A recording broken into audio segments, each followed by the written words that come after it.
স্পেনের সারাশি আক্রমণে চূর্ণ বিচূর্ণ ফরাসি দুর্গ। এমবাপ্পে ওলিসেদের মাটিতে নামিয়ে ১৬ বছর পর বিশ্বকাপের ফাইনালে লা রোহা। রাতে আর্জেন্টিনা ইংল্যান্ড মহারণ।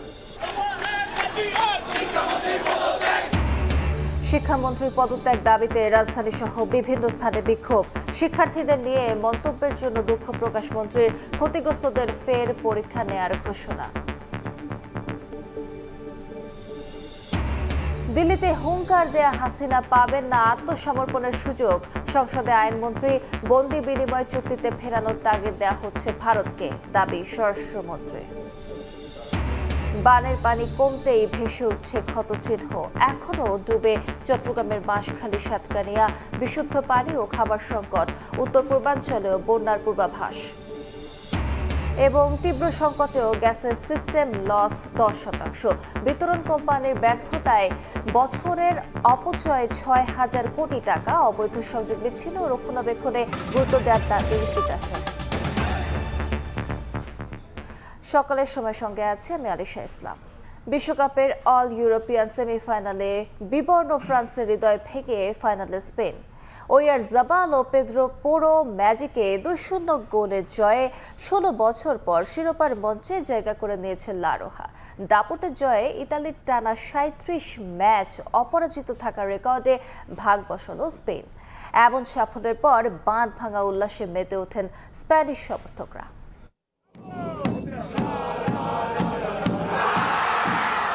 টেক্সাসের ডালাস স্টেডিয়াম যেন লাল সমুদ্র। বিশ্বকাপের শুরু থেকে অপ্রতিরোধ্য হয়ে ওঠা ফ্রান্সকে মাটিতে নামিয়ে ১৬ বছর পর ফাইনালে স্পেন। তারকায় ঠাসা এমবাপ্পে, দেমবেলে, ওলিসেদের হৃদয় ভেঙে শিরোপার মঞ্চে লা রোহা। অল ইউরোপিয়ান সেমিফাইনালে বেদনার রঙে নীল ফরাসি শিবির।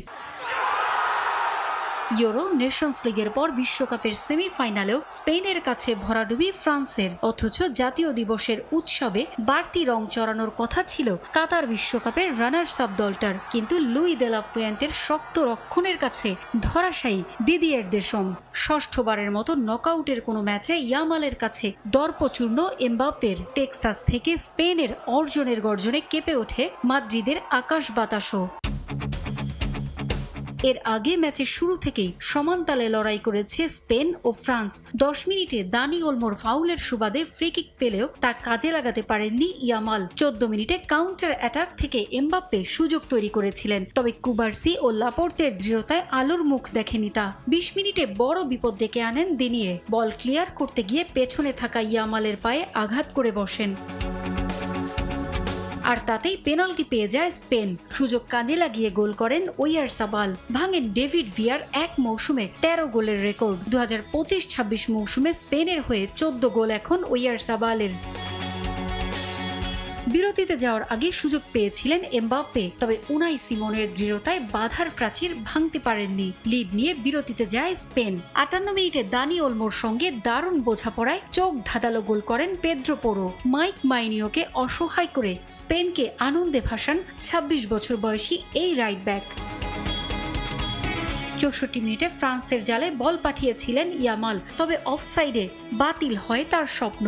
৮০ মিনিটে ডিজিরে দুয়েকে হতাশ করেন আসর জুড়ে দুর্দান্ত ছন্দে থাকা স্প্যানিশ গোলরক্ষক উনাই সিমন। বিশ্বকাপের অন্যতম সেরা আক্রমণ ভাগ নিয়েও শেষ পর্যন্ত স্পেনের সঙ্গে পেরে ওঠেনি ফ্রান্স। ছন্ন ছাড়া ফরাসিদের কাঁদিয়ে নিউ জার্সির ফাইনালের টিকিট কাটে স্পেন।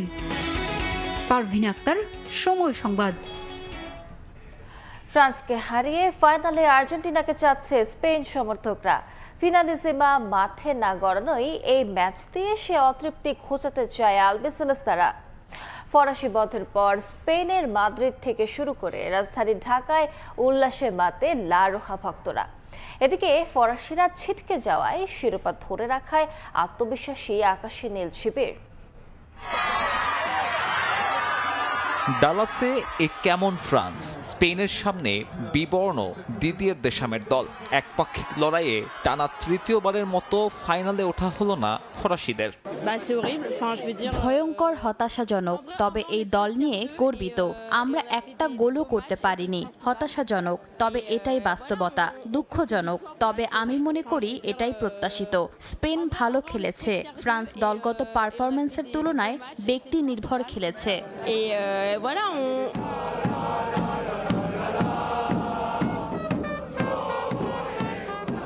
সমুদ্রের উল্টো চিত্র লা রোহা শিবিরে মাদ্রিদ থেকে ঢাকা স্পেন সমর্থকদের বাঁধ ভাঙা উল্লাস। সেমির সমীকরণ এতটাও সহজভাবে উতরানো সম্ভব হবে ভাবেনি তারাও। বিশ্বাসটুকু রাখতে পারে যে স্পেন এবার আমাদেরকে সেই প্রত্যাশিত কাপটি আমাদেরকে এনে দেবে। ম্যাচটা অনেক ভালো খেলছে, ফ্রান্সের সাথে জিতাটা কিন্তু অনেক খুব টাফ ব্যাপার ছিল। ফ্রান্সকে হারিয়ে রোববারের ফাইনালে স্পেন ভক্তদের চাওয়া আর্জেন্টিনা। ইংল্যান্ডের তুলনায় লাতিন ফুটবল ঠেকানো সহজ হবে এমনটাই দাবি 2010 চ্যাম্পিয়নদের। আর্জেন্টিনাকে চাই, কারণ আর্জেন্টিনা হলে খেলার মজাটা একটু বেশি হবে। ফ্রান্সের অ্যাটাকিং, ফ্রান্সের ডিফেন্স অসাধারণ ছিল। তাদের মতো শক্তিশালী টিমকে আমরা হারাইয়া ফাইনালে চলে আসছে, এটা তো বলে বোঝানোর মতো না। ঢাকার বড় পর্দার সামনে এদিন চোখে পড়ার মতো উপস্থিতি ছিল আর্জেন্টাইন ভক্তদেরও। 2022-এর পুনরাবৃত্তি না হওয়ায় আপাতত খুশি। প্রত্যাশা ইংলিশ বধের পর আবারও শিরোপা ধরে রাখবে আলবিসেলেস্তে। যদি সেমিফাইনালে যদি হয়ে যায়, জিতে যায়, তাহলে ফাইনালে চ্যাম্পিয়ন হওয়াটা খুব হার্ড হবে না। লামিনীর দল কিভাবে হারার লাগে না করার লাগে ওটা আমরা সম্পূর্ণ আমাদের মেসির পাঁচ জাদুতেই দেখবেন। মাঠে গড়ানোর কথা থাকলেও মাঠে গড়ায়নি এবারের ফিনালিজিমা। তাতে ইউরোপ নাকি দক্ষিণ আমেরিকা সে প্রশ্নের উত্তর পায়নি ফুটবল প্রেমীরা। আটলান্টায় থ্রি লায়ন্সদের হারালে অপূর্ণ সে আক্ষেপ মিটবে। দেখা যাবে দুই মহাদেশীয় দ্বৈরথের। সাব্বির মিথুন, সময় সংবাদ, ঢাকা। ফাইনালের স্বপ্ন দেখা ফ্রান্সকে বিদায় নিতে হলো সেমিফাইনাল থেকে। প্যারিসের দর্শকরা আশায় ছিলেন আরও একটা বিজয় দেখার, তবে স্পেনের কাছে হেরে ফিরতে হয়েছে হতাশ হয়ে। তবুও দল নিয়ে গর্বিত তারা। এমবাপ্পেদের কাছে আরও ভালো পারফরমেন্স আশা ছিল সমর্থকদের। প্যারিস থেকে আরও জানাচ্ছেন লুৎফুর রহমান বাবু। এবারের বিশ্বকাপে অপ্রতিরোধ্য ও উঠতে থাকা ফ্রান্স অবশেষে সেমিফাইনালে এসে স্পেনের কাছে ধরাশায়ী হতে হয়েছে। ফ্রান্সের সেই ছন্দ যেন এই ম্যাচে খুঁজে পাওয়া যায়নি। প্রথমার্ধের 22 মিনিটের পেনাল্টির সুযোগ কাজে লাগায় স্পেন।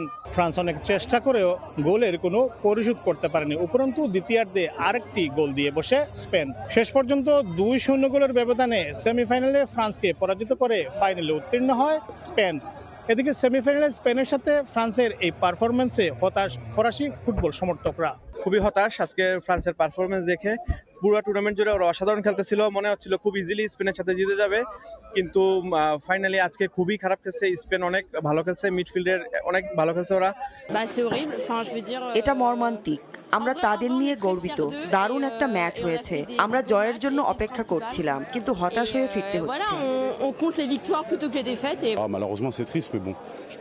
আমাদের দারুণ একটা দল আছে, অপ্রত্যাশিতভাবে আমরা হেরে গেছি। মরক্কোর বিপক্ষে ভালো একটি ম্যাচ খেলেছি, স্পেনের বিপক্ষে কঠিন হবে সেটা প্রত্যাশিত ছিল, আরো বেশি আশা করেছিলাম। এটা খুবই হতাশাজনক। তৃতীয় স্থান নির্ধারণী ম্যাচের জন্য অপেক্ষা করছি। ফরাসি জাতীয় দিবসের উৎসবের দিনে দেশটির সাধারণ ফুটবল সমর্থকদের প্রত্যাশা ছিল তারা আরেকটি বিজয় আনন্দ উদযাপন করবেন, কিন্তু সেমিফাইনালে 2-0 গোলের ব্যবধানে ফ্রান্সের পরাজয়ে তারা অনেকটা হতাশা নিয়েই ঘরে ফিরেছেন। রাজধানী প্যারিস থেকে মোহাম্মদ লুৎফুর রহমান বাবু, সময় সংবাদ। ফিফা বিশ্বকাপের আরো খবর থাকছে সংবাদের শেষ অংশে।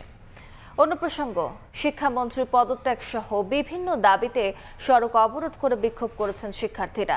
মিছিল নিয়ে সায়েন্স ল্যাব থেকে শাহবাগের দিকে যাওয়ার সময় পুলিশের বাধার মুখে পড়েন আন্দোলনকারীরা। রাতেও সংসদ ভবনের সামনে অবস্থান নেন তারা। রাজধানীর পাশাপাশি বিভিন্ন জেলায় হয়েছে বিক্ষোভ। দেশের অতিবৃষ্টি এবং বন্যা ও জলাবদ্ধতার মধ্যেও সোমবার এইচএসসি ও সমমান পরীক্ষা অনুষ্ঠিত হওয়ার প্রতিবাদে শিক্ষামন্ত্রীর পদত্যাগ সহ 3 দফা দাবিতে রাজধানী সহ সারা দেশে সোমবার দিনভর আন্দোলন করেন বিভিন্ন কলেজের এইচএসসি পরীক্ষার্থীরা। পুলিশি বাধা ভেঙে সংসদ ভবনের দিকে যাত্রা করেন শিক্ষার্থীরা। বিক্ষোভের মুখে বন্ধ হয়ে যায় সংসদ ভবনের সামনের সড়কে যান চলাচল। ঘটনাস্থলে মোতায়েন করা হয় আইন শৃঙ্খলা রক্ষাকারী বাহিনীর সদস্যদের। ওনার আসলে মেন্টালিটি কেমন? উনি কি ওনার ইগো কি এখানেই স্যাটিসফাইড? মানে আমাদের 12 লাখ শিক্ষার্থীর ফিউচার নষ্ট করে ওনার ইগো স্যাটিসফাইড হয়েছে তো? তাহলে আমাদের ফিউচারটা কোথায়? আমরা চাই যে আমাদের যে দাবিটা সে সুস্থভাবে মেনে নিক। আমরা চাচ্ছি যে কালকের এক্সামটা না দেওয়ার জন্য। পরে রাত 10টার দিকে সংসদ ভবনের সামনে সড়কে যান চলাচল স্বাভাবিক হয়। এর আগে সকালে উত্তরার বিএনএস সেন্টারের সামনেও সড়কে অবস্থান নেয় আন্দোলনকারীরা। এতে ঢাকা ময়মনসিংহ মহাসড়কে তৈরি হয় তীব্র যানজট। এলিভেটেড এক্সপ্রেসওয়েতেও তৈরি হয় গাড়ির জট। ভোগান্তিতে পড়েন সাধারণ মানুষ। এদিকে শিক্ষার্থীদের পরীক্ষা স্থগিতের দাবির সঙ্গে একমত বলে জানিয়েছেন ছাত্রদলের সাধারণ সম্পাদক নাসির উদ্দিন নাসির। সরকার আলাপ আলোচনা করছে পরীক্ষা সাময়িক সময়ের জন্য স্থগিতকরণের বিষয়, এই আলোচনার সাথে আমরাও একমত, কিন্তু বাকি যে আলোচনাগুলো এগুলো কোনো যুক্তি হতে পারে না। আলটিমেটাম দিয়ে পরিস্থিতি জটিল হবে এবং তৃতীয় কোনো পক্ষ তাদের আন্দোলনের মধ্যে ঢুকে এটাকে একটা সাবোটাইজ করার উপক্রম হচ্ছে, আমরা সেটি কিন্তু শিক্ষার্থীদেরকে মনে করিয়ে দিয়েছি। রাজধানীর পাশাপাশি একই দাবিতে দিনব্যাপী বিক্ষোভ হয় রাজশাহী, রংপুর, বগুড়া, ময়মনসিংহ, কুমিল্লা ও চট্টগ্রামেও। তাসনিয়া নিশাত, মিম, সময় সংবাদ, ঢাকা। শিক্ষার্থীদের নিয়ে মন্তব্যের জন্য দুঃখ প্রকাশ করেছেন শিক্ষামন্ত্রী আনম এহসানুল হক মিলন। তার মন্তব্য উদ্দেশ্য প্রণোদিত নয় উল্লেখ করে কেউ আঘাত পেয়ে থাকলে তার জন্য দুঃখ প্রকাশ করেন তিনি। সংসদে প্রশ্নের জবাবে মন্ত্রী জানান, বন্যা জলাবদ্ধতায় ক্ষতিগ্রস্ত শিক্ষার্থীদের আবার নেওয়া হবে পরীক্ষা। পদার্থবিজ্ঞানের ভুল প্রশ্নের জন্য দেওয়া হবে পুরো নম্বর। পরীক্ষার্থীদের পড়ার টেবিলে ফেরার আহ্বান জানান মন্ত্রী। চলমান এইচএসসি পরীক্ষার মধ্যে টানা বর্ষণ ও পাহাড়ি ঢলে বন্যা দেখা দিয়েছে চট্টগ্রাম, কক্সবাজার সহ বিভিন্ন এলাকায়। টানা বৃষ্টিতে বিপর্যস্ত জনজীবন। স্থগিত করা হয় চট্টগ্রাম বোর্ডের পরীক্ষা, তবে অন্য বোর্ডের পরীক্ষা নেওয়া হয়েছে। এমন পরিস্থিতিতে ভোগান্তির মধ্যে পরীক্ষা দেয়া নিয়ে তীব্র সমালোচনা হয় দেশ জুড়ে। তার উপর পদার্থবিজ্ঞানের 2টি প্রশ্নের ভুলে আরও ক্ষুব্ধ প্রতিক্রিয়া জন্ম দিয়েছে শিক্ষার্থী ও অভিভাবকদের মধ্যে। প্রতিবাদে শিক্ষামন্ত্রীর পদত্যাগ চেয়ে রাজপথে নামেন শিক্ষার্থীরা। 4 দিন ধরে আবহাওয়ার সংসদ অধিবেশনের প্রশ্নোত্তর পর্বে শিক্ষার্থীদের পড়ার টেবিলে ফেরার আহ্বান জানান শিক্ষামন্ত্রী। বলেন, শিক্ষার্থীদের নিয়ে উদ্বিগ্ন সরকার। আশ্বাস দেন অসুবিধা বিবেচনায় পরীক্ষা স্থগিত করার অনুরোধ করব, শিক্ষার্থীরা যার যার পড়ার টেবিলে ফিরে যাক। আমরাই উদ্বিগ্ন তাদের চেয়ে বেশি কিভাবে তাদেরকে আমরা পরীক্ষা সঠিকভাবে নেব। লোকাল যে গভর্নমেন্ট রয়েছেন, ডিসি হতে, ইউনো হতে, পুলিশ হতে, তারা তাৎক্ষণিকভাবে ব্যবস্থা নেবেন যে পরীক্ষা এখানে নেওয়া যাবে কি যাবে না। যদি তারা মনে করেন দুর্যোগ, তারা পরীক্ষা বন্ধও করতে পারেন। যদি কোথাও আমাদের প্রশাসনের দুর্বলতার কারণে কোনো শিক্ষা প্রতিষ্ঠানে পানি ওঠার পর যদি পরীক্ষা না দিতে পেরে থাকে, এই জরিপটা আমাদের কাছে আসার পরে আমরা সেইভাবে প্রয়োজনে আমরা রি-এক্সামিনও নিতে পারি। বর্ষা মৌসুম বিবেচনায় আগামীতে শিক্ষাবর্ষ ধীরে ধীরে শুষ্ক মৌসুমে আনার পরিকল্পনার কথা জানান শিক্ষামন্ত্রী। বলেন, পদার্থবিজ্ঞানের ভুল প্রশ্নের পূর্ণ মান পাবে শিক্ষার্থীরা। আগের কোশ্চেন মডারেটর কোশ্চেন করেছিল। আপনি জানেন যে কোশ্চেন মডারেট করতে হলে এই প্রক্রিয়াটি 2 বছর আগে থেকে শুরু করতে হয়। আমরা এসে কোনো কোশ্চেন তৈরি করতে পারিনি, তবুও আমরা তাৎক্ষণিকভাবে ঘোষণা দিয়েছি যে ফিজিক্সের 6 এবং 7 2টি কোশ্চেন ভুল হয়েছে, সেটাকে আমরা ফুল ক্রেডিট দিয়ে দেব। এদিকে শিক্ষার্থীদের নিয়ে মন্তব্যের জন্য দুঃখ প্রকাশ করেন শিক্ষামন্ত্রী। বলেন, শিক্ষার্থীদের নিয়ে মন্তব্য উদ্দেশ্য প্রণোদিত নয়। চিরাং বোর্ডের পরীক্ষা আরেকটি প্রশ্নপত্রের সেটে যখন আমরা নিতে যাব ফিজিক্স সেকেন্ড পেপার, যুক্তিবিদ্যা এবং হিসাব বিজ্ঞান, সেই সময়ে আমরা এই পরীক্ষাটি পুনরায় নেওয়ার ব্যবস্থা করতে পারবো ইনশাআল্লাহ। তাছাড়া আমার ব্যক্তিগত মন্তব্য, সেটি নিয়ে অনেকেই আপত্তি করেছেন। সেই ব্যাপারে বলতে চাই, আমি কাউকে উদ্দেশ্য প্রণোদিতভাবে কিছু বলি নাই। যদি কেউ আহত হয়ে থাকে, সিম্পলি আমি দুঃখ প্রকাশ করছি। এছাড়া অবসরপ্রাপ্ত বেসরকারি শিক্ষকদের বকেয়া পরিশোধের অগ্রাধিকার ভিত্তিতে 25,000 শিক্ষকের লোও জানান শিক্ষামন্ত্রী। কোনো অবস্থায় ডিপ্রাইভ করতে পারি না। সানবীর রূপল, সময় সংবাদ, ঢাকা। নতুন উদ্যোক্তাদের জন্য আইসিটি বিভাগের তহবিল থেকে 5 লাখ থেকে 5 কোটি টাকা দেওয়া হবে বলে জানিয়েছেন প্রধানমন্ত্রী তারেক রহমান। ঢাকা বিশ্ববিদ্যালয়ের নবাব আলী চৌধুরী সিনেট ভবনে তারুণ্য, স্টার্টআপ ও সম্ভাবনার বাংলাদেশ শীর্ষক অনুষ্ঠানে তিনি বলেন, উদ্যোক্তাদের দেশেই রাখার চেষ্টা করছে সরকার।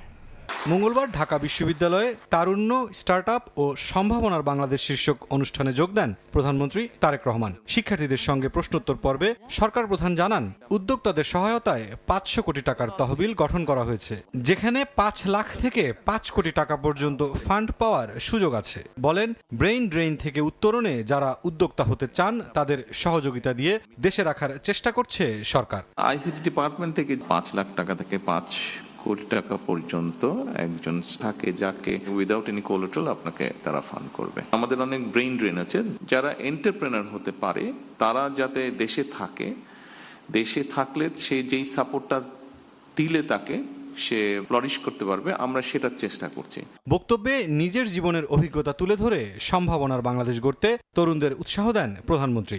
আমার লাইফে আমি ব্যবসা বাণিজ্য করেছি, যতটুকু ডিসেন্ট ভাবে বেঁচে থাকার জন্য প্রয়োজন আমি ব্যবসা বাণিজ্য করেছি, বাকি সময়টা আমি আমার রাজনীতির জন্য দিয়েছি। এখানেই আমি ঠিক করে নিয়েছি যে এখানেই আমাকে এগিয়ে যেতে হবে।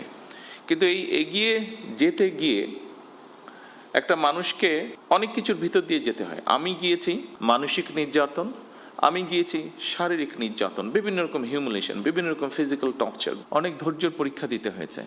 তারপরে আমি আজকে আলহামদুলিল্লাহ আল্লাহর মতো একটা জায়গায় এসেছি। দেশকে এগিয়ে নিতে নতুন প্রজন্মের উপর নিজের আস্থার কথাও জানান তারেক রহমান। চিন্ময়ীতে একটি অনুষ্ঠান হচ্ছিল, সেটি ছিল ইনোভেশন ইভেন্ট। কিছুদিন আগে আরেকটা অনুষ্ঠানে গিয়েছিলাম, সেখানে প্রায় সারা বাংলাদেশের প্রাইমারি স্কুলের 22 লক্ষ বাচ্চা পার্টিসিপেট করেছিল।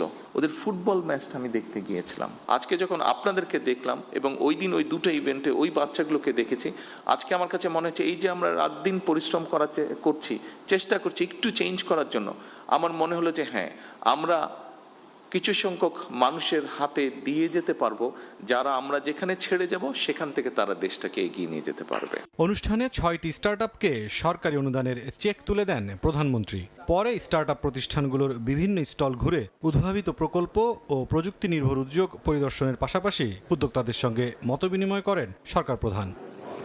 মুরসালিন হক জুনায়েদ, সময় সংবাদ, ঢাকা। শেখ হাসিনা দেশে ফিরতে চাইলে আত্মসমর্পণের সুযোগ নয়, বরং তার বিচারের রায় কার্যকর করা হবে বলে সংসদে জানালেন আইনমন্ত্রী। আর স্বরাষ্ট্রমন্ত্রী বলছেন, তাকে ফিরিয়ে দিতে বারবার তাগিদ দেওয়া হচ্ছে ভারতকে। শেখ হাসিনার পাশাপাশি দল হিসেবে আওয়ামী লীগের বিচার দাবি করেন বিরোধী দলের চিফ হুইপ। রাষ্ট্র সংস্কারে আবারও গণভোটের রায় বাস্তবায়নের দাবি জানান বিরোধী দলীয় নেতা। ধারণ করে শেখ হাসিনা দেশে ফেরার আভাসের পর থেকেই এ নিয়ে বিভিন্ন মহলে চলছে আলোচনা সমালোচনা। সেই রেশে এবার সরগরম সংসদ অধিবেশনও। সরকার ও বিরোধী দলের বক্তব্যে উঠে আসে জুলাই আন্দোলন, গণভোটের রায় বাস্তবায়নের ইস্যু। বিরোধী দলের চিফ হুইপ দল হিসেবে আওয়ামী লীগের বিচার দাবি করেন, আর গণরায় বাস্তবায়ন নিয়ে সরকার প্রতারণা করছে বলে অভিযোগ বিরোধী দলের নেতার। জুলাই গণ অভ্যুত্থান সহ গত 16 বছর আমরা সচক্ষে দেখেছি, এবং জুলাই গণ অভ্যুত্থানের যে হত্যাকাণ্ডের সাথে জড়িত তার বিচার দল হিসেবে আওয়ামী লীগকে করতে হবে। গণভোটে জনগণ হায়ের পক্ষে, সংস্কারের পক্ষে রায় দিয়েছিল। কি এখানে হয়ে গেল আমরা ঠিক বুঝতে পারি নাই। বারবার বলা হচ্ছে এখানে প্রতারণা করা হয়েছে। কে করলো? মানুষ তাদের ভোটের মূল্যায়নটা দেখলে গণতন্ত্রের প্রতি তাদের শ্রদ্ধাবোধ এবং সমর্থন বৃদ্ধি পাবে, অন্যথায় গণতান্ত্রিক প্রতিষ্ঠান মারাত্মক হুমকি এবং ঝুঁকির মুখে পড়বে। দিল্লি থেকে হুঙ্কার দিলেও শেখ হাসিনার আত্মসমর্পণের সুযোগ নেই বলে সংসদে সাফ জানিয়ে দেন আইনমন্ত্রী। জানান, হাসিনা ফিরলে ঐক্যবদ্ধ প্রতিবাদের মুখে পড়বে। তুলে ধরেন অভ্যুত্থানের মামলার সবশেষ অবস্থা। যারা আত্মসমর্পণ করার হুঙ্কার দিচ্ছেন, বাংলাদেশের প্রচলিত আইনে তাদের আত্মসমর্পণের কোনো সুযোগ থাকবে না। মাননীয় স্পিকার, আইনের কাছে তারা দণ্ডপ্রাপ্ত আসামি, বাংলাদেশের সীমানায় ঢোকার সাথে সাথে তারা গ্রেপ্তার হবেন। এটা আমাদের সরকারের অঙ্গীকার। প্রতিটি হুঙ্কারে আমরা সংঘবদ্ধ হব। বন্দি বিনিময় চুক্তি মাফিক শেখ হাসিনাকে ফেরত পাঠাতে ভারতকে অব্যাহতভাবে তাগিদ দেওয়ার কথা জানান স্বরাষ্ট্রমন্ত্রী। বলেন, ফিরলেই কার্যকর করা হবে রায়। এছাড়া গণভোটের গণরায়কে শ্রদ্ধা জানাতে হলে বিরোধী দলকে সংবিধান সংশোধন কমিটিতে অংশগ্রহণের আহ্বান জানান তিনি। এক্সট্রাডিশন চুক্তি অনুসারে, টিটি অনুসারে আমরা তাকে ফেরত চাই। আমরা চাই তিনি ফেরত আসুক, বিচারের মুখোমুখি হোক। তিনি আসলেই তাকে গ্রেফতার করা হবে, রায় কার্যকর করা হবে। প্রতিবেশীর সাথে কি সম্পর্ক হবে, বাইলেটারাল কি সম্পর্ক হবে, ট্রেড এন্ড কমার্সের কি সম্পর্ক হবে, অবশ্যই সেটা on the basis of the mutual dignity, respect and on the basis of the sovereign equality. July আন্দোলনে নিহতদের পক্ষে ও আহতরা মামলা করলে তাদের ন্যায় বিচার নিশ্চিত করার আশ্বাস দেন স্বরাষ্ট্রমন্ত্রী। স্বাধীনতা ও সার্বভৌমত্ব প্রশ্নে সবাইকে ঐক্যবদ্ধ থাকার আহ্বান জানান সালাহউদ্দিন আহমদ। আমরা বাংলাদেশের স্বাধীনতা সার্বভৌমত্বের প্রশ্নে সবাই ঐক্যবদ্ধ থাকব। সানবীর রূপল, সময় সংবাদ, ঢাকা। সকালের সময় আরো থাকছে। নারায়ণগঞ্জের আদমজি ইপিজেডে রফতানিমুখী পোশাক কারখানার গুদামে ভয়াবহ আগুন। প্রায় 3 ঘন্টার চেষ্টায় নিয়ন্ত্রণে বিপুল পরিমাণ কাপড় ভস্মীভূত। বন্যার পানি নামতে শুরু করায় চট্টগ্রাম অঞ্চলে স্পষ্ট হচ্ছে ক্ষয়ক্ষতির চিহ্ন। এখনও ডুবে আছে সাতকানিয়া ও বাঁশখালীর বেশিরভাগ এলাকা। অনেকে আশ্রয় কেন্দ্র থেকে নিজ বাড়িতে ফিরে ধ্বংসস্তূপ ছাড়া কিছুই পাননি। হবিগঞ্জেও বাঁধ ভেঙে প্লাবিত গ্রামের পর গ্রাম। উত্তরেও বাড়ছে তিস্তার পানি। নীলফামারীতে পানিবন্দী 10,000 মানুষ। এদিকে দুর্যোগ ও ত্রাণ মন্ত্রী জানিয়েছেন, বন্যা কবলিত 7 জেলায় মারা গেছেন 56 জন। ক্ষতিগ্রস্ত 6 লাখের বেশি মানুষের কাছে ত্রাণ সরবরাহে মাঠ প্রশাসনকে নির্দেশ দেওয়া হয়েছে। ভারী বর্ষণ কমায় বন্যা পরিস্থিতির কিছুটা উন্নতি হলেও কমেনি ভোগান্তি। পানি নামতে শুরু করায় ফুটে উঠেছে ক্ষয়ক্ষতির চিত্র। চট্টগ্রামের সাতকানিয়া ও বাঁশখালীতে বিধ্বস্ত ঘরবাড়ি, রাস্তাঘাট, প্লাবিত 85% এলাকা। মাছের ঘের, ফসলি জমি নষ্ট হয়ে গেছে। সাতকানিয়ায় বন্যা কবলিত 18টি ইউনিয়নে ক্ষতিগ্রস্ত শত শত পরিবার। আমার বলা নিয়ে আমি ছাদের উপরে এরকম আমরা প্রায় 10-12টা ফ্যামিলি এরকম ধান গেছে, গরু গেছে, ছাগল গেছে, সবকিছু গেছে। বান্দরবানের সাঙ্গু ও মাতামুহুরী নদীর পানি কমায় প্লাবিত এলাকা থেকে নামছে পানি। আশ্রয় কেন্দ্র থেকে বাড়ি ফিরতে শুরু করেছেন দুর্গত মানুষ। আবর্জনা, নষ্ট আসবাবপত্র এবং ক্ষতিগ্রস্ত বসতঘর ঠিক করতেই ব্যস্ত অনেকে। 16 জুলাই থেকে খুলে দেয়া হচ্ছে সব পর্যটন কেন্দ্র। রাঙামাটিতে ভেঙে যাওয়া সড়ক মেরামতে চলছে কাজ। দুর্গত এলাকায় ত্রাণ পৌঁছে দিতে কাজ করছে স্থানীয় প্রশাসন, সেনাবাহিনী ও বিজিবি। হাঁস, মুরগি, মাছের যারা শ্বাসকষ্ট মাছ চলে গেছে। আমন ধান সহ বিভিন্ন ফসলে এত বেশি নষ্ট হয়েছে, এত বেশি ক্ষয়ক্ষতি হয়েছে যা বলার মতো না। হবিগঞ্জে খোয়াই নদীর 2টি অংশে বাঁধ ভেঙে প্লাবিত 35টি গ্রাম। সীমাহীন দুর্ভোগে দিন পার করছেন পানিবন্দী মানুষ। নীলফামারীতে নিম্নাঞ্চলের 10,000 মানুষ পানিবন্দী। ব্রহ্মপুত্র, ঘাঘট ও করতোয়ার পানি বাড়ায় বন্যা আতঙ্কে দিন কাটছে গাইবান্ধার মানুষের। উজানের ঢলের পানি এসে আমরা পানিবন্দী হয়ে যাই এবং আমাদের ফসল নষ্ট হয়ে যায়। এই বন্যায় প্রতি বছর যে পরিমাণ ক্ষতি হয় সেটা আপনাদেরকে আমরা ভাষাতে প্রকাশ করতে পারবো না। এদিকে সচিবালয়ে আন্তঃমন্ত্রণালয় বৈঠকে দুর্যোগ ও ত্রাণমন্ত্রী জানান, বন্যা কবলিত 7 জেলায় এখন পর্যন্ত 54 জনের মৃত্যু হয়েছে। ক্ষতিগ্রস্ত প্রতিটি জেলার জন্য 20 লাখ টাকা করে বরাদ্দ দেওয়া হয়েছে। ক্ষতিগ্রস্ত পরিবার আমরা অ্যাসেসমেন্ট করে যতটুকু পেয়েছি সেটি হচ্ছে 6,09,411টি। এখানে মৃত্যুবরণ হয়েছে 54 জন। ইতিমধ্যে আমাদের মন্ত্রণালয় থেকে জরুরি ত্রাণ কার্য পরিচালনার জন্য 1,75,00,000 টাকা আমরা তাৎক্ষণিক বরাদ্দ দিয়েছি। কৃষিমন্ত্রী জানান, চট্টগ্রাম অঞ্চলে ধানের বীজ নষ্ট হয়ে যাওয়ায় দ্রুত বীজতলা তৈরি করে চারা বিতরণ করা হবে। আগামী 2-3 মধ্যে বন্যা এফেক্টেড হয়েছে ওই অঞ্চলগুলিতে আমাদের নিজস্ব বীজতলাতে বীজ তৈরি করছি, যাতে করে পানি শুকানোর সাথে সাথে আমরা ওই বীজটা তুলে কৃষক পর্যায়ে আমরা তার প্রয়োজন অনুযায়ী আমরা ডিস্ট্রিবিউশন করতে পারি। বন্যা কবলিত জেলাগুলোতে গবাদি পশুর খাবার সরবরাহের পাশাপাশি ওষুধ বিতরণ করা হবে বলেও জানান কৃষিমন্ত্রী। খাদিজা স্বপ্না, সময় সংবাদ। বন্যার পূর্বাভাস সত্ত্বেও পর্যাপ্ত প্রস্তুতি না থাকার অভিযোগ উঠেছে মাঠ প্রশাসনের বিরুদ্ধে। সরাসরি সতর্ক করার পরিবর্তে স্থানীয়দের ওয়েবসাইট দেখার পরামর্শ দিচ্ছেন জেলা প্রশাসনের কর্মকর্তারা। যদিও কর্মকর্তাদের দাবি, সতর্ক করার পরও আশ্রয় কেন্দ্রে যেতে অনীহা ভুক্তভোগীদের। এরই মধ্যে উত্তর পূর্বাঞ্চলে বন্যার পূর্বাভাস দিয়েছে বন্যা পূর্বাভাস ও সতর্কীকরণ কেন্দ্র। একদিকে টানা বৃষ্টি, অন্যদিকে পাহাড়ি ঢল, সব মিলিয়ে এবার বন্যার ভয়াবহ রূপ দেখেছে পার্বত্য 3 জেলা। এখনো পানিতে তলিয়ে আছে এলাকার পর এলাকা। মানবেতর জীবন কাটাচ্ছেন হাজারো মানুষ। 1 জুলাই থেকেই বন্যার সতর্কবার্তা দিয়ে আসছিল আবহাওয়া অধিদপ্তর ও পানি উন্নয়ন বোর্ড, কিন্তু সেই বার্তা আমলে নেওয়া হয়নি। স্থানীয়দের অভিযোগ, কোনো প্রতিরোধ ব্যবস্থা নেয়নি স্থানীয় প্রশাসন। বন্যা হওয়ার আগে তো মাইকিং করে দেয়, এখানে কেউ মাইকিং করে নাই, কিছু করে নাই, কিন্তু আমরা বিভ্রান্তির মধ্যে পড়ে গেছি। যেভাবে পানি উঠে এভাবে কেউ জানে নাই যে এতটুকু পানি উঠবে। জেলা প্রশাসনের নির্দেশ দেওয়া হয় নাই, কোনো স্থানীয় মেম্বার বা চেয়ারম্যান কোনো নির্দেশ দেওয়া হয় নাই, হঠাৎ করে পানি হয়ে গেছে। শুধু তাই নয়, মাঠ প্রশাসনের কর্মকর্তারাও বন্যার পূর্বাভাসের বিষয়ে অধিবাসীদের পরামর্শ দেন ওয়েবসাইট ভিজিট করার। আর কক্সবাজার জেলা প্রশাসনের ভাষ্য, মাইকিং করে সতর্ক করা হলেও আশ্রয় কেন্দ্রে যেতে অনীহা মানুষের।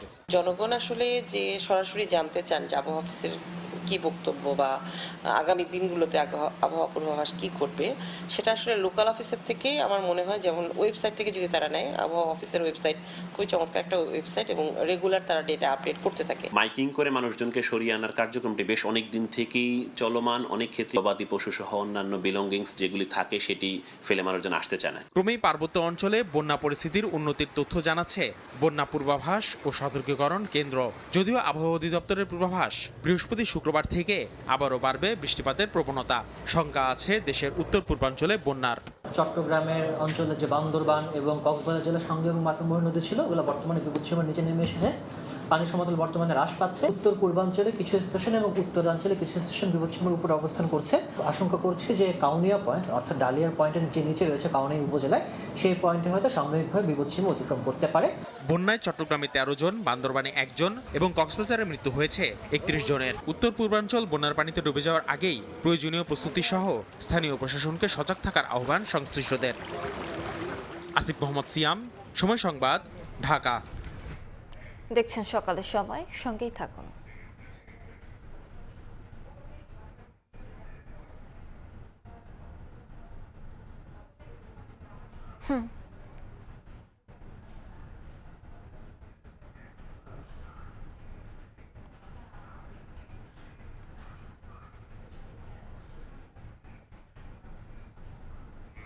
দেখছেন সকালের সময়। ভয়াবহ আগুনে পুরল নারায়ণগঞ্জের আদমজী ইপিজেডে রফতানিমুখী তৈরি পোশাক কারখানার গুদাম। 2.5 ঘন্টার চেষ্টায় সকালে 7:15টার দিকে আগুন নিয়ন্ত্রণে আনে ফায়ার সার্ভিসের 9টি ইউনিট। ভোর 4টার দিকে অনন্ত অ্যাপারেলস নামে পোশাক কারখানার কাপড়ের গুদামে আগুন লাগে। খবর পেয়ে আগুন নেভানোর কাজ শুরু করে ফায়ার সার্ভিসের 9টি ইউনিট। ততক্ষণে বিপুল পরিমাণ কাপড় ও আসবাবপত্র পুড়ে যায়। প্রায় 3 ঘন্টার চেষ্টায় আগুন নিয়ন্ত্রণে এলেও সূত্রপাতের কারণ সম্পর্কে এখনও জানা যায়নি।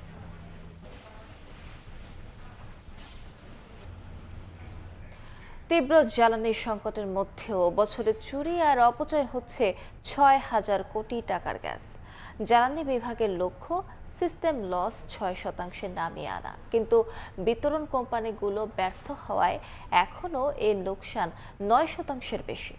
তিতাস গ্যাস বলছে লক্ষ্য পূরণে অবৈধ সংযোগ বিচ্ছিন্নে কঠোর হওয়ার পাশাপাশি লিকেজ বন্ধে পাইপলাইন রক্ষণাবেক্ষণে গুরুত্ব দেওয়া হচ্ছে। সুবন সরকারের ছবিতে ফারুক ভিয়ার রবিনের রিপোর্ট। ঢাকার অদূরে আশুলিয়া এলাকায় রফতানিমুখী একটি স্পিনিং মিলের চিত্র। নেই গ্যাসের পর্যাপ্ত চাপ ও সরবরাহ, তাই বন্ধ একটি জেনারেটর, অন্যটিও চলছে কোনো মতে। হোঁচট খাচ্ছে কাঙ্ক্ষিত উৎপাদন। জ্বালানি সংকটে এভাবেই ধুঁকছে দেশের শিল্প খাত। এখন মূল সমস্যা হচ্ছে গ্যাসের। যেখানে আমার 10 PSI থাকার কথা, সেখানে আমি পাচ্ছি 2 থেকে 3 PSI। 240 ব্যাগ প্রোডাকশন হওয়ার কথা যেখানে, সেখানে হচ্ছে হলো 110 ব্যাগ থেকে 20 ব্যাগ। দুপুর 2টা পর্যন্ত আমাদের গ্যাস থাকে না। সেই ক্ষেত্রে দেখা গেছে যে আমরা অন টাইমে শিপমেন্ট দিতে পারি না, এর জন্য ওটির হার বেড়ে যায়। হিউজ প্রোডাকশনের ক্ষতি হচ্ছে আর কি। পার ডে 30,000 পিস প্রোডাকশন হওয়ার কথা, সেখানে হচ্ছে 5,000 থেকে 10,000, 15,000 পিস, 50% হচ্ছে না। এই গ্যাসের কারণে টাইমলি শিপমেন্ট করা আমাদের খুব একটা সমস্যা হয়ে যেতেছে। গ্যাসের পর্যাপ্ত চাপ না থাকায় ফিলিং স্টেশনগুলোর সামনে দীর্ঘ হচ্ছে যানবাহনের সারি, আর এতে নষ্ট কর্মঘণ্টার বড় একটি অংশ। আমার কোনো সিএনজি পাম্পে নাই যে 2 থেকে 3 ঘন্টা লাগে না। তাড়াইটা পর্যন্ত সিরিয়াল দিয়ে পরে আমি গ্যাস নিছি। আর গ্যাস ঠিক মতো আপনি ঢুকেই না, বুঝছেন। আর গ্যাস ঢুকলেও ঠিক মতো গ্যাসে আয় হয় না। 200-300 গাড়ির পিছনে সিরিয়াল 2 ঘন্টা 3 ঘন্টা লাগে যায় গ্যাস পাইতে হইতে। সংকটময় এই অবস্থার উল্টো পিঠে আরেক করুণ বাস্তবতা। গ্রাহক যখন তীব্র সংকটে ভুগছে, তখন নানা উপায়ে নষ্ট হচ্ছে মূল্যবান এই জ্বালানি সম্পদ।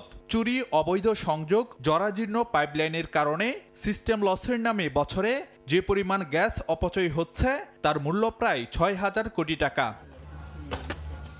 আর এই লোকসান কমাতে নানা লক্ষ্যমাত্রা দেয়া হলেও তা পূরণে ব্যর্থ বিতরণ কোম্পানিগুলো। এখনও সিস্টেম লস 9%-এর উপরে, অথচ কথা ছিল তা 6%-এ নামিয়ে আনার। সবচেয়ে বড় বিতরণ প্রতিষ্ঠান তিতাস গ্যাস বলছে লক্ষ্যমাত্রা পূরণে জোর দেওয়া হচ্ছে অবৈধ সংযোগ বিচ্ছিন্ন শাস্তিমূলক ব্যবস্থা ও পাইপলাইন মেরামতে। আমরা প্রতিনিয়তই অভিযান চালাচ্ছি। আমাদের নিয়মিত মোবাইল কোর্ট হচ্ছে, অবৈধ সংযোগ যেন না হয়, এবং লিকেজ মেরামতের জন্য আমাদের ঠিকাদার নিয়োগের প্রক্রিয়া চলছে। কোথাও ঠিকাদার নিয়োগ হয়ে গেছে, আমরা এই বিষয়ে কাজ করছি। বিশেষজ্ঞরা মনে করেন কেবল আমলাতান্ত্রিক নির্দেশনা কিংবা লক্ষ্যমাত্রা নয়, সিস্টেম লস কমাতে প্রয়োজন কঠোর প্রশাসনিক ব্যবস্থা। যে যার দায়িত্ব যেটা বলা আছে আইনে, সেই দায়িত্ব পালনে কোনো রকম শিথিলতা হলে তার চাকরি থাকবে না। এই জায়গায় সরকারকে ফিরে আসতে হবে এবং জ্বালানি বিভাগ হতে পারে তার উদাহরণ এবং দৃষ্টান্ত। বর্তমানে দেশে 4,000 মিলিয়ন ঘনফুটের বেশি চাহিদা থাকলেও যোগান দেয়া যাচ্ছে মাত্র 2,600 থেকে 2,700 মিলিয়ন ঘনফুট গ্যাস।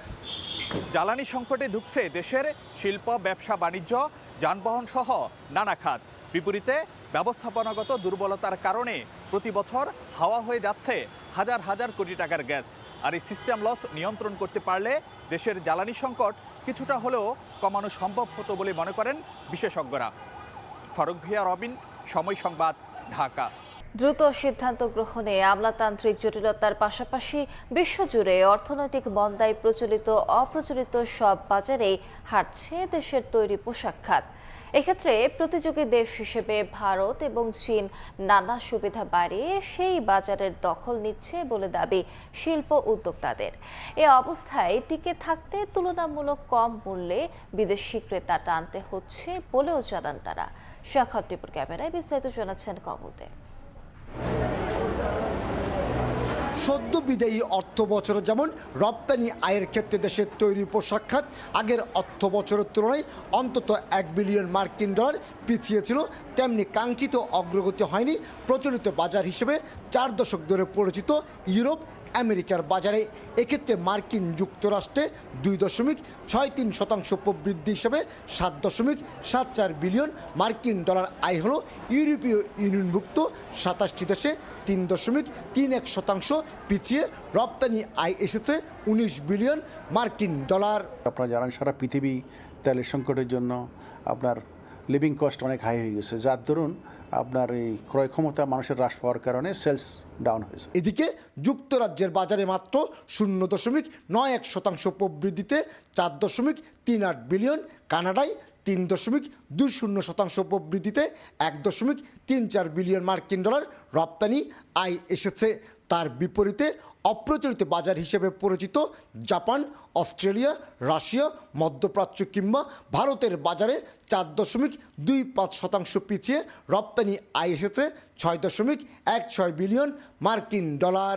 অর্থনৈতিক মন্দার যে প্রভাবটা পৃথিবীব্যাপী পড়েছে সেটা প্রচলিত অপ্রচলিত দুটো মার্কেটে আমাদেরকে হিট করেছে এবং এই পরিস্থিতিটা যতক্ষণ না পৃথিবীর গ্লোবাল পরিস্থিতিটা পরিবর্তন হচ্ছে ততদিন পর্যন্ত আমরা এখানে আমাদের অগ্রগতি হবে অথবা আমাদের এটা গ্রোথ হবে সেটা কিন্তু প্রত্যাশা করা ঠিক নয়। রাশিয়া ইউক্রেন যুদ্ধ বন্ধ না হতেই শুরু হয়ে যায় মধ্যপ্রাচ্যে ইরানের সঙ্গে মার্কিন যুক্তরাষ্ট্র ইসরায়েলের যুদ্ধ।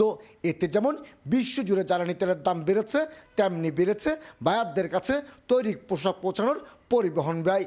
আর তাতেই ভিয়েতনাম, কম্বোডিয়ার মতো দেশগুলোর কাছে মার খেয়ে যাচ্ছে বাংলাদেশ। আমাদের কম্পিটিটর ভিয়েতনাম, পাশাপাশি দেশ ইন্ডিয়া, চায়না তো আছেই, তো তারা বিভিন্ন নতুন নতুন পলিসি নিয়ে বায়ারদের দ্বারস্থ হচ্ছে। আমাদের পলিসি নিয়ে আমাদের সরকার এবং আমরা বিজিএমই কাজ করছি। একদিকে বিশ্বজুড়ে অর্থনৈতিক মন্দা পরিস্থিতিতে বিদেশি বায়ারদের অর্ডার কমছে, অন্যদিকে সেই অর্ডার ফিরিয়ে আনার পরিবর্তে আমলাতান্ত্রিক টানামুখী জটিলতায় পিছিয়ে পড়ছে বলে অভিযোগ গার্মেন্টস ব্যবসায়ীদের। বিশেষ করে প্রতিযোগী দেশ ভারত এবং চীন বায়ারদের নানা সুবিধা দিয়ে অর্ডার দখল নিচ্ছে, কিন্তু নতুন ডিজাইন কিংবা ফ্যাশনেবল পোশাক রপ্তানি জটিলতায় পড়ছে বাংলাদেশ গার্মেন্টস মালিকেরা।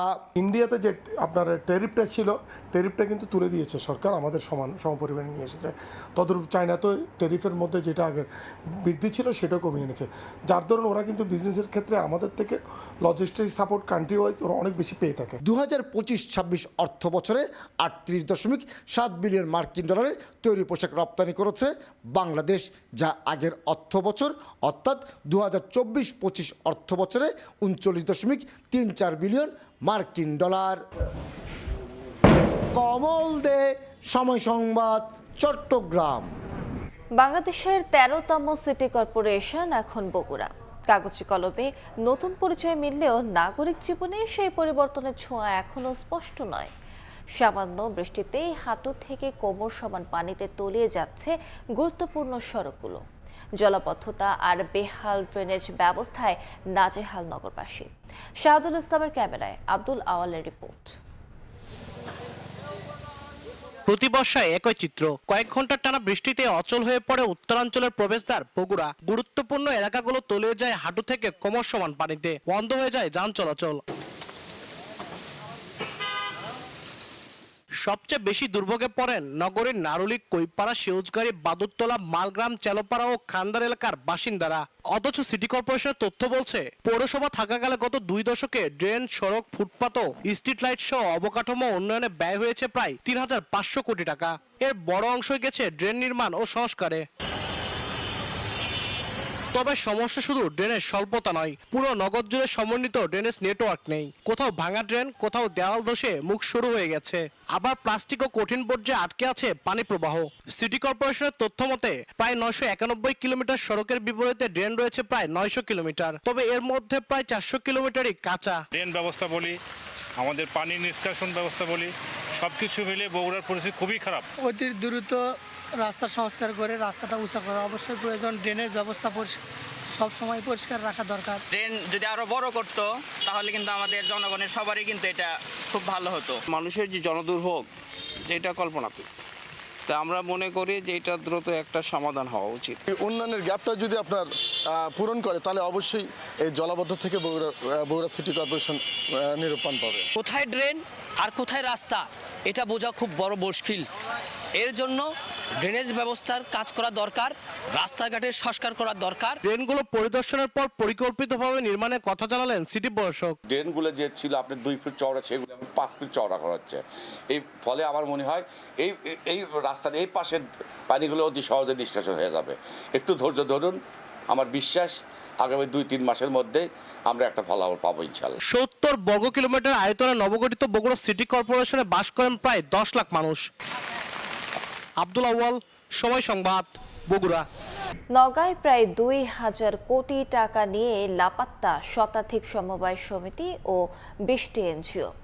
এতে আমানত হারিয়ে দিশেহারা গ্রাহকরা। সঠিক ব্যবস্থার আশায় প্রশাসনের দ্বারে দ্বারে খুঁজছেন ভুক্তভোগীরা। তবে এসব এনজিওর বিরুদ্ধে অভিযোগ থাকার পরও প্রশাসন কোনো ব্যবস্থা না নেয়ায় দায় এড়াতে পারে না বলছেন বিশিষ্টজনরা। এবার রকের রিপোর্ট, ছবি তুলেছেন রকিবুল ইসলাম। গ্রাহকদের কাছ থেকে প্রায় 2,000 কোটি টাকা আমানত সংগ্রহ করেছিল শতাধিক এনজিও ও সমবায় সমিতির প্রতিষ্ঠান। গ্রাহকদের সেসব টাকা নিয়ে লাপাত্তা প্রতিষ্ঠানগুলো। জীবনের সঞ্চয় হারিয়ে দিশেহারা ভুক্তভোগীরা সভা সমাবেশ করে টাকা উদ্ধারে ধর্ণা দিচ্ছেন প্রশাসনের বিভিন্ন দপ্তরে। নওগাঁয় গত 1 বছরে ছোট বড় 50টি সমবায় সমিতি ও নিবন্ধিত 20টি এনজিওর কেউ আত্মগোপনে, আবার প্রতারণা মামলায় অনেক পরিচালক কারাগারে রয়েছেন। সমবায় অফিস থেকে জেলায় দেওয়া হয়েছে প্রায় 2,000 নিবন্ধন। অন্যদিকে ছোট বড় 70টি এনজিও আর্থিক কার্যক্রম পরিচালনা করে আসছে। অভিযোগ রয়েছে 1 লক্ষ টাকা থেকে 1 কোটি টাকা পর্যন্ত আমানত সংগ্রহের এক পর্যায়ে এসব প্রতিষ্ঠান রাতের আধারে লাপাত্তা হয়ে যাচ্ছে। আগে থেকেই প্রশাসন পদক্ষেপ না নেওয়ায় ক্ষতিগ্রস্ত হচ্ছে সাধারণ মানুষ, বলছেন বিশিষ্টজনরা। কেন প্রশাসন আগে দেখলেন না? আগে যদি দেখতেন তাহলে পরেরগুলো হয়তো এরকম নাও হতে পারতো, ব্লক করে দিতে পারতো। সুষ্ঠু তদন্ত করে গ্রাহকদের টাকা যাতে বুঝে পায়, এই ব্যবস্থাটুকু সরকারকেই নিতে হবে। তাছাড়া এই মানুষগুলোর আহাজারি মিটবে না। কোনো অন্যায় অবিচারকে এই সরকার প্রশ্রয় দিবে না, এটা জনগণের কাছে এই সরকার ওয়াদাবদ্ধ। তো সেইখানে অবশ্যই প্রশাসনের দায় আছে, কারণ প্রশাসনের এই দায়বদ্ধতা এড়িয়ে যেতে পারবে না। পালিয়ে যাওয়া প্রতিষ্ঠান প্রধানদের বিরুদ্ধে থানা ও কোর্টে একাধিক মামলা করেছেন ভুক্তভোগীরা।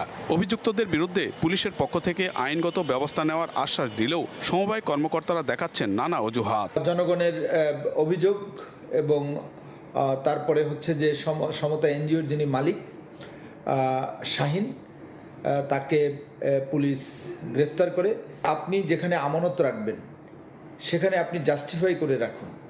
লোভের বশবর্তী হয়ে কোনো প্রতিষ্ঠানে অধিক মুনাফার আশায় আমানত রাখবেন না। এখনো এই ধরনের কার্যক্রম পরিচালনা করছে যেসব সমিতি, তাদেরকে আমরা নজরদারির আওতায় রাখার চেষ্টা করছি যেন তারা আইনবিধি মোতাবেক কাজ করে এবং সদস্যদের স্বার্থ সংরক্ষণের চেষ্টা করে। আমাদের আইনি সীমাবদ্ধতার কারণে আমরা সহজেই তাদের বিরুদ্ধে কোনো ব্যবস্থা রাতারাতি নিয়ে ফেলবো, এটা আসলে সম্ভব হয় না। আইন শৃঙ্খলা বাহিনীর তথ্যমতে নওগাঁর 11 উপজেলায় 70টি এনজিও ছাড়াও সমবায় ও সমাজ সেবা থেকে অনুমোদন দেওয়া প্রায় 4000 প্রতিষ্ঠান আমানত সংগ্রহের কাজ করছে। এমআর রকি, সময় সংবাদ, নওগাঁ। রাজশাহী নগরীর পাড়া মহল্লার গলিপথ থেকে শুরু করে রাস্তাঘাটে এখন ছিনতাই আতঙ্কে বাসিন্দারা। রাজশাহী বিশ্ববিদ্যালয় সহ বিভিন্ন শিক্ষা প্রতিষ্ঠান, বাসাবাড়ি, দোকান ও বিভিন্ন ভবনের বৈদ্যুতিক তার এবং এসির তামার পাইপ চুরির পাল্লা চলছে। র্যাবের তথ্যমতে মাদকের অর্থ সংস্থানের জন্যই এ ধরনের অপরাধে জড়িয়ে পড়ছেন মাদকাসক্তরা। আব্দুল সালামের ক্যামেরায় মওদুদ রানার প্রতিবেদন। দিনের আলোতে যতটা নিরাপদ মনে হয়, সন্ধ্যার আলো জ্বলতেই ঠিক ততটাই অনিরাপদ আর ভয়ঙ্কর হয়ে ওঠে নগরীর অলিগলি থেকে শুরু করে সড়ক মহাসড়ক। চুরি, ছিনতাই আর মাদকাসক্তদের বিচরণে এখন দিশেহারা রাজশাহী নগরীর বাসিন্দারা। মাদকের টাকার যোগান দিতেই নানা অপরাধে জড়াচ্ছে উঠতি বয়সী তরুণরা। র্যাবের তথ্যমতে গত মার্চ থেকে জুন পর্যন্ত চুরির মামলা হয়েছে 114টি। যদিও ভুক্তভোগীরা বলছেন প্রকৃত সংখ্যা এর চেয়ে অনেক বেশি। কেবল নগরীর চন্দ্রিমা থানা এলাকাতেই ঘটেছে 50টির বেশি চুরির ঘটনা। সবচেয়ে বেশি চুরি হচ্ছে এসির তামার পাইপ, বিদ্যুতের তার, বাইসাইকেল ও মোটরসাইকেল। এমনকি রাজশাহী বিশ্ববিদ্যালয় এলাকা থেকেও চুরি হয়েছে শিক্ষার্থীদের বাইসাইকেল, গবেষণাগার, অফিস ও শ্রেণীকক্ষের বৈদ্যুতিক এবং এসির তার। সাইকেল চুরিটা খুবই কমন এবং এটা কোনোভাবে আটকানো যাচ্ছে না। তাই আমরা বিভিন্ন ধরনের অনাকাঙ্ক্ষিত ঘটনা দেখি। এর মধ্যে হচ্ছে চুরি, ছিনতাই। কয়েকজনকে ধরেছি, আসলে ধরেও টু বি অনেস্ট এখানে ধরে কোনো লাভও হয় না।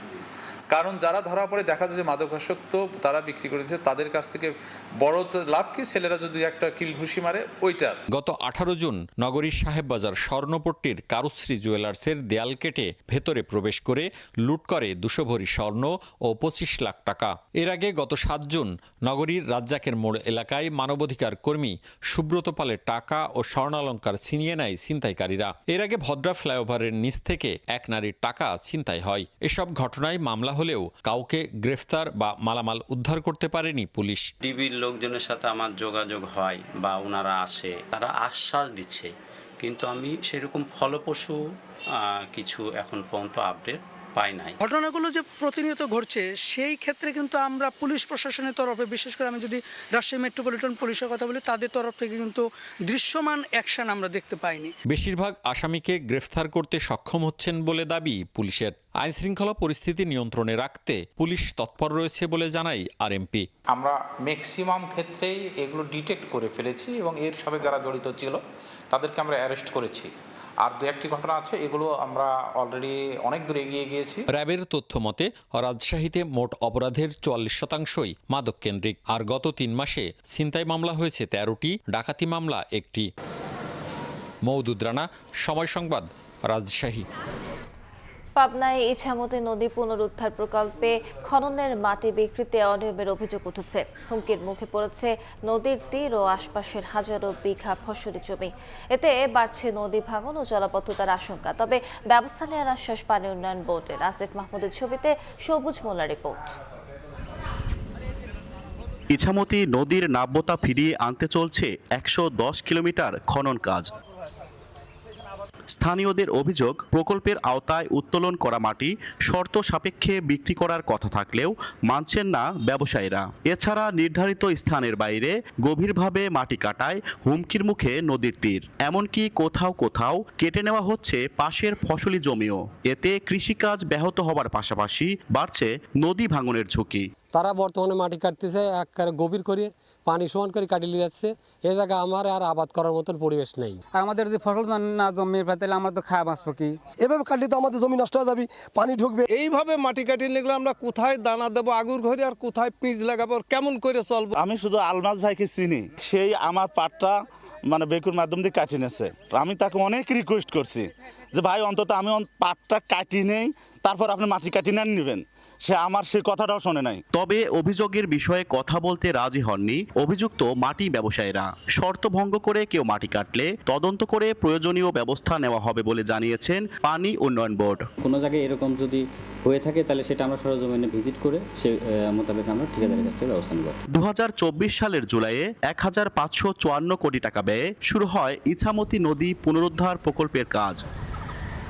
সবুজ মোল্লা, সময় সংবাদ, পাবনা। আবারও ফুটবল বিশ্বকাপের খবর। সেমিফাইনালে ইংলিশ বাধা পেরিয়ে সহজেই শিরোপার মঞ্চে পৌঁছে যাবে আর্জেন্টিনা, এমনটাই প্রত্যাশা আলবিসেলেস্তেদের বাংলাদেশি সমর্থকদের। এর আগে বেশ কয়েকবার অ্যাওয়ে জার্সিতে খেলে বিশ্বকাপ থেকে বিদায় নিতে হয়েছিল প্রিয় দলকে। এবারও সেমিতে নেভি ব্লু জার্সি গায়ে জড়িয়ে মাঠে নামবেন মেসিরা। তবে এ নিয়ে ভয় পাচ্ছেন না সমর্থকরা, এটাকে স্রেফ কুসংস্কার বলে উড়িয়ে দিয়েছেন তারা। অনেকেই আবার শীর্ষ চারে মেসি আলভারেজদের চেয়ে এগিয়ে রাখছেন কেইন বেলিংহ্যামদের।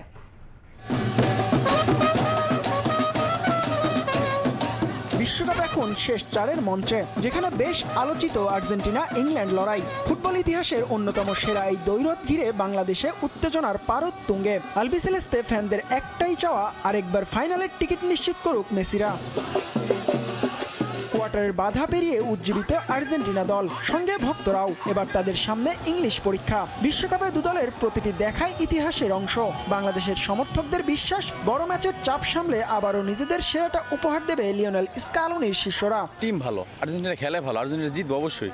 আর সবচেয়ে বড় কথা, আর্জেন্টিনার হলো হারাতে যেতেছে ব্রাজিল, তো এই দিক থেকে তো আর্জেন্টিনা জিতবে 100% শিওরই। লাউতারো মার্টিনেজের উপরে আমি একটা আস্থা রাখতেছি যে সে এমন কিছু করবে, ম্যাজিক মোমেন্ট তৈরি করবে, যার কারণে আর্জেন্টিনা ফাইনাল নিশ্চিত করবে। থ্রি লায়নদের বিপক্ষে গাঢ় নীল অ্যাওয়ে জার্সি পরে আটলান্টা স্টেডিয়ামে মাঠে নামবে মেসি মার্টিনেজরা। 1986 স্মৃতি ফিরিয়ে আনতেই এই সিদ্ধান্ত তাদের। তবে এরপর 1990 আর 2014 সালের অ্যাওয়ে জার্সিতে ফাইনাল হারের ক্ষত থাকায় অনেকেই তাদের অ্যাওয়ে শার্টকে ডাকেন জার্সি অফ টিয়ার্স নামে। এসব কুসংস্কার বলে উড়িয়ে দিলেন আর্জেন্টিনার সমর্থকরা। আসলে এটা কুসংস্কার, এগুলো আমরা পাত্তা দিই না। আমরা অলওয়েজ ভালো খেলে আসছি, আমরা র্যাঙ্কিংয়ে আছি, এমনকি আমরা গতবার কাপ নিয়েছি, এবার আমরা কাপ নেব ইনশাল্লাহ। এখন এটার সাথে অপয়া বা জার্সি, এটা আসলে আমাদের মানে এটা একটা কাকতালীয় ব্যাপার। আমরা আর্জেন্টাইন ভক্তরা এগুলো তেমন একটা আমরা পাত্তা দিই না। গোল, অ্যাসিস্ট আর নেতৃত্বে এলএম10 দলের সবচেয়ে বড় শক্তি। তাদের সঙ্গে ভক্তদের আত্মবিশ্বাস বেড়েছে নিজেদের সর্বশেষ ম্যাচে আলভারেজ লাউতারো জাল খুঁজে পাওয়াই। তারপরও মেসিদের চেয়ে কেইন বেলিংহ্যামদের এগিয়ে রাখছেন বাংলাদেশি ফুটবল ভক্তরা। ইংল্যান্ড এগিয়ে থাকবে, কারণ বেলিংহ্যাম একটা ভালো ফর্মে আছে আর হ্যারি কেন স্কোর করতে পারে। England is the best of the best, whereas Argentina, there's a Messi, they also play good. But I believe England is the one this time. যদি তারা মেসিকেই খুঁজতে থাকে, আমার মনে হয় হ্যারি কেন একটা কাম করে দিবে, এইদিকে হ্যারি কেন বলটা দিয়ে দিবে।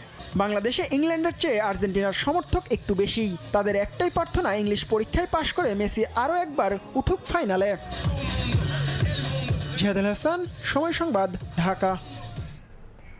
টেস্ট এবং ওয়ানডেতে হারের পর টি-20 সিরিজে জয়ের লক্ষ্যে জিম্বাবুয়ের বিপক্ষে মাঠে নামছে টাইগাররা।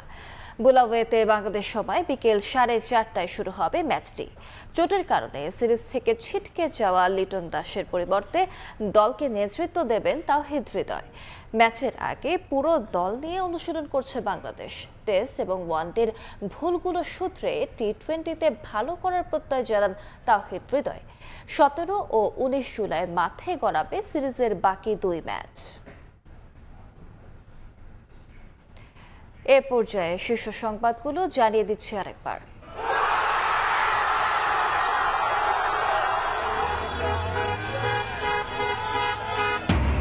স্পেনের সারাশি আক্রমণে চূর্ণ বিচূর্ণ ফরাসি দুর্গ। এমবাপ্পে ওলিসেদের মাটিতে নামিয়ে 16 বছর পর বিশ্বকাপের ফাইনালে লা রোহা।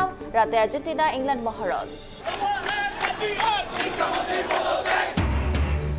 শিক্ষামন্ত্রীর পদত্যাগ দাবিতে রাজধানী সহ বিভিন্ন স্থানে বিক্ষোভ। শিক্ষার্থীদের নিয়ে মন্তব্যের জন্য দুঃখ প্রকাশ মন্ত্রীর। ক্ষতিগ্রস্তদের ফের পরীক্ষা নেয়ার ঘোষণা। এবং দিল্লিতে হুঙ্কার দেয়া হাসিনা পাবেন না আত্মসমর্পণের সুযোগ। সংসদে আইনমন্ত্রী। বন্দি বিনিময় চুক্তিতে ফেরানোর তাগিদ দেয়া হচ্ছে ভারতকে, দাবি স্বরাষ্ট্রমন্ত্রীর।